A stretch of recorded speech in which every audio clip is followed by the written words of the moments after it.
Okay, so good evening, everyone.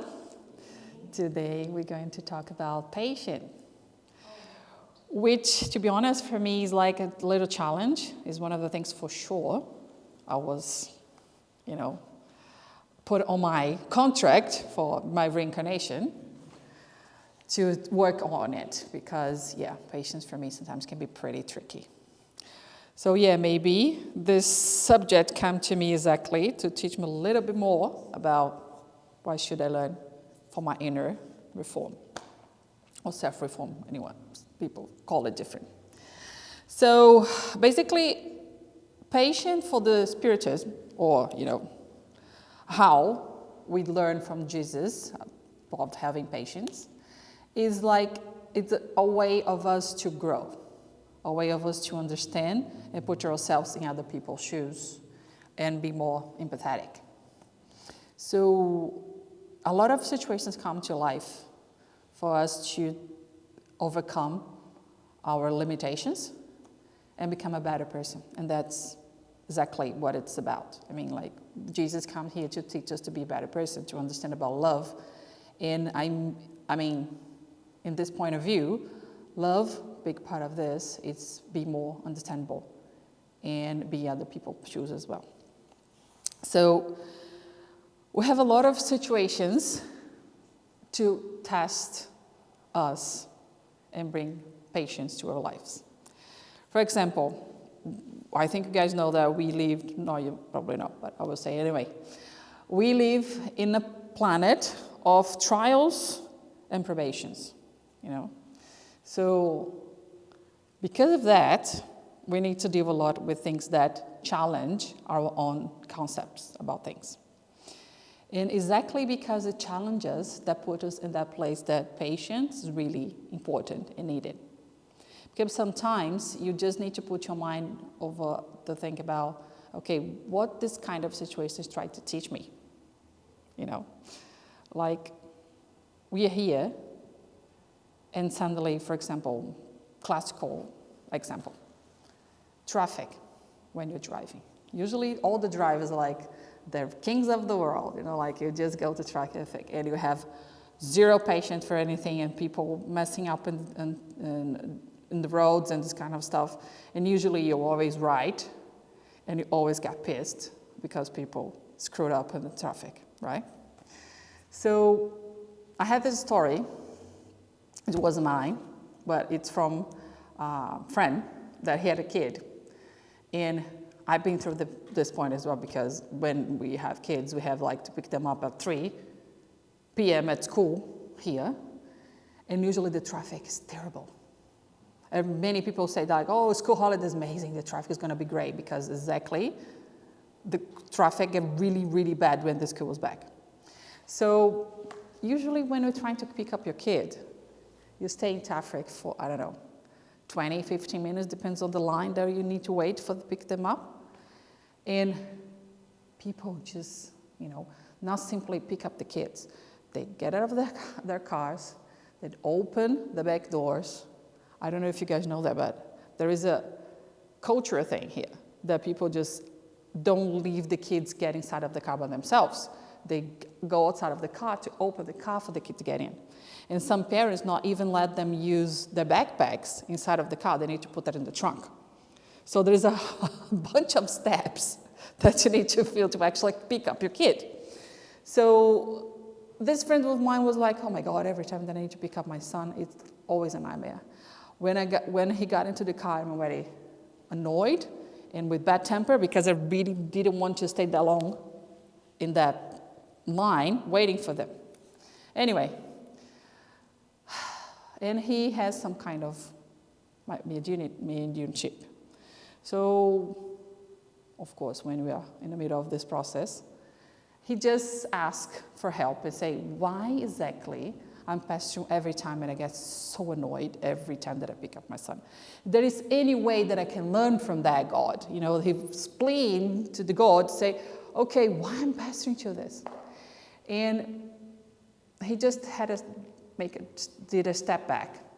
And he was trying to see the big picture of the whole thing. Like, does he can avoid to pick up his kid at school No. So how he can make this a better moment, or how he can build his patience to be in that situation. So what he did was exactly that. He said, okay, I need to become my son. I love to be with my son, so that's a good point. So first of all, I'm going to meet my son soon, so that's good, make me feel better about this whole process.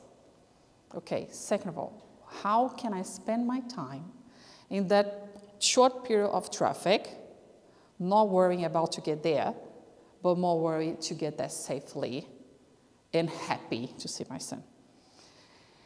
And he just decided that he has this course that he needs to do, he bought it, and he could listen like audio classes. So he started to do that. Every time that he needed to pick up his son, he was listen a part of the class. So at the same time, he was annoyed that because he needed to pick up with his son, but he decided, okay, let's be more productive. Let's use this time for a good thing. So he started to listen to short classes that he has while he was waiting in the line to pick up his son.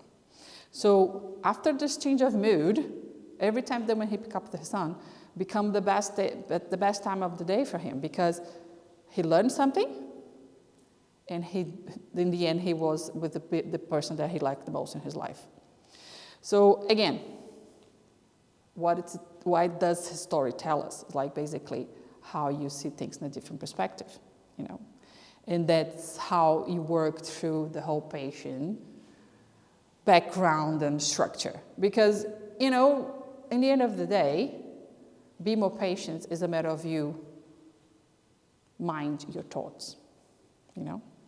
So the whole strategy here is trying to think, okay, so is there something that can control or not? Usually it's not, because that's why you'd lose your temper, exactly because you can't control it. It was something that was totally out of your perspective and happened, and you got caught out in the middle of that, and it was like, what the? Because I didn't want it to happen. It happened anyway, and then you lose a temper, and then you get impatient because you were not expecting it. So, first of all, be patient. It's like help to manage better your thoughts. So, there's something that you cannot control, so there is no point for you to get mad about it, because what you can do, it's better to accept the fact and deal with the consequences in a better way, instead of just trying to fight something that's no way that you can change. And there's one saying in the Missionaries of Light from André Luiz that says, what's the name? I'm going to check here because I can't remember exactly, otherwise it's going to say something wrong. But where he says like, here. We can stop the bird of prey from flying over our heads, but we can't stop it from making a nest in there. Which means like the thoughts can come to your mind. It's inside of you, but it's your choice to let him take you over or not, you know? So you can just, when you feel that you will be annoyed or you'll be irritated about stuff, you just have, take a deep breath, think about it better, and maybe put yourself in the other people's shoes and understand why it's happening, and control it. Don't let this bad thought get more body, get more life, and simply take you over. So, big part of patience is thoughts control. It's like basically you are there and you know what you have in your mind, and you're trying to always direct thought to a better way, not just focus what the problem, but focus what it can trying to teach you. So, patience in general can have many different approach, not just for a better understanding about yourself, but as well as trying to work on your inner reform or self-reform. Like, As I told you, we are in a planet with trials and probations. And it's part of this to work on ourselves, to, be a better person. And Jesus came to us exactly to show us how it can be done. He gave us a lot of little tips and instructions on how we can direct our thoughts in a way that work on our inner selves. So there is this part on Matthew's chapter 6 that say, don't worry about tomorrow, because tomorrow will worry about itself. Which means we have a lot of situations that people get really anxious about stuff because they're overthinking things. So they're worried too much. And they don't have any patience because they're always trying to predict things. Because they're trying to predict things. They're trying to control things.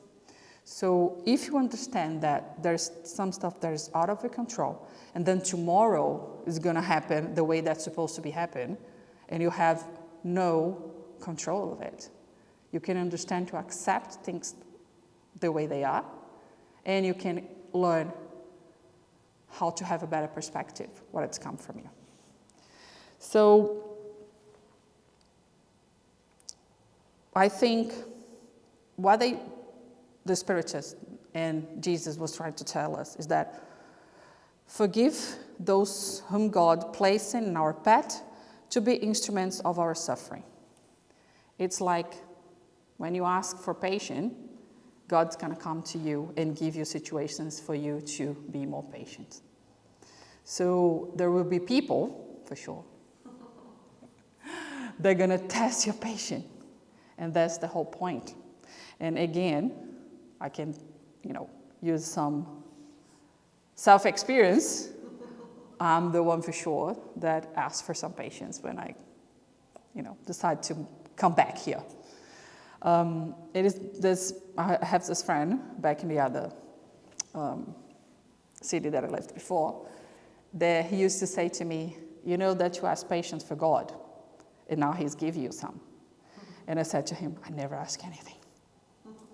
But the fact is that we need to focus what will make us better, And patience is the biggest part of this, because there's another saying in the Bible that said, the world is I forgot this one. It's just the world is for the calms of the heart. Mm-hmm. So fighting and bringing, irritation and angry to every act on your life is not going to help you to build anything. Actually, it's going to help you to destroy things. So patience is just a tool for us to build better things for our lives and our people and the people around us. So I think in a nutshell, we can say that be patient, because we're Christians, we believe in Jesus. And this world sums it all up. It means because we believe what Christ came to tell us, it teaches that patience is part of in the big picture of Jesus came to us to learn to teach about love. So patience is a big part of loving other people as well. So thank you so much, guys. So let's do our final prayer for this.